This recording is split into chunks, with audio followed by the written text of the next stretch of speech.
నమస్తే. ఈ నెల 26న విజయ్ దేవరకొండ రష్మిక వివాహం జరగనుంది. మార్చి 4న రిసెప్షన్ జరగనుంది.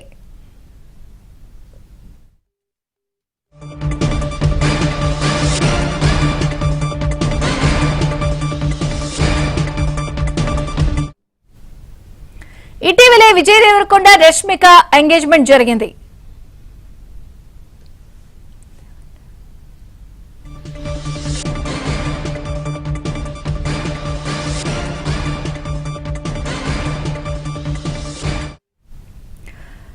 ఈ నెల 26న విజయ్ దేవరకొండ రష్మిక వివాహం జరగనుంది. మార్చి 4న రిసెప్షన్ జరగబోతోంది. ఎందుకంటే ఈ మధ్య విజయ్ దేవరకొండ రష్మిక ఎంగేజ్మెంట్ కూడా జరిగింది.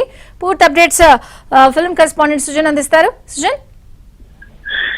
విజయ్ చంద్రిక, కొద్ది రోజుల క్రితం విజయ్ దేవరకొండ రష్మికల వివాహ నిశ్చితార్థం అనేది వాళ్ళిద్దరూ జరుపుకున్నారు విజయ్ దేవరకొండ నివాసంలోనే. అయితే వివాహానికి సంబంధించి ఇప్పటి వరకు ఎలాంటి అఫీషియల్ వాళ్ళ అనౌన్స్మెంట్ అనేది లేకపోయినా ఈ రోజు వివాహానికి సంబంధించి ఒక ఆహ్వాన పత్రిక అనేది సోషల్ మీడియాలో షేర్ అవడం జరిగింది.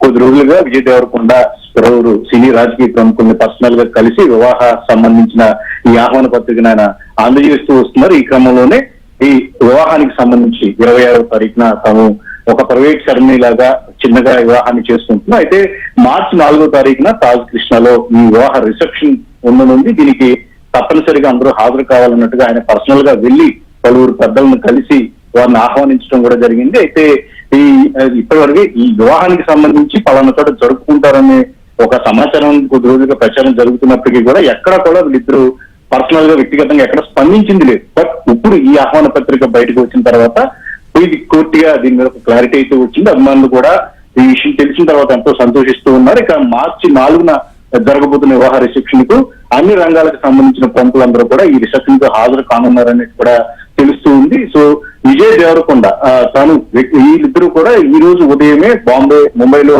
ఎయిర్పోర్ట్ లో కలిసి వస్తున్న క్రమంలో వాళ్ళు మీడియాను ప్రశ్నించిన క్రమంలో వివాహానికి సంబంధించి తామేమీ మాట్లాడలేదు, ఆ డేట్ వస్తుంది అప్పుడే అన్ని మీకు తెలుస్తాయని చెప్పేసి వాళ్ళతో విజయ్ మాట్లాడిన విజువల్స్ కూడా బయటకు రావడం జరిగింది. సో ఓవరాల్ గా పెళ్లికి సంబంధించి వాళ్ళు వ్యక్తిగతంగా చెప్పపోయినప్పటికీ కూడా ఒక జరగనుంది. 20వ తారీఖున అయితే పెళ్లి జరగనుంది. మార్చి 4న వివాహ రిసెప్షన్ ఉన్నదే విషయం మీద క్లారిటీ మనకు వచ్చిందని చెప్పుకోవచ్చు. Okay Sujan, thank you.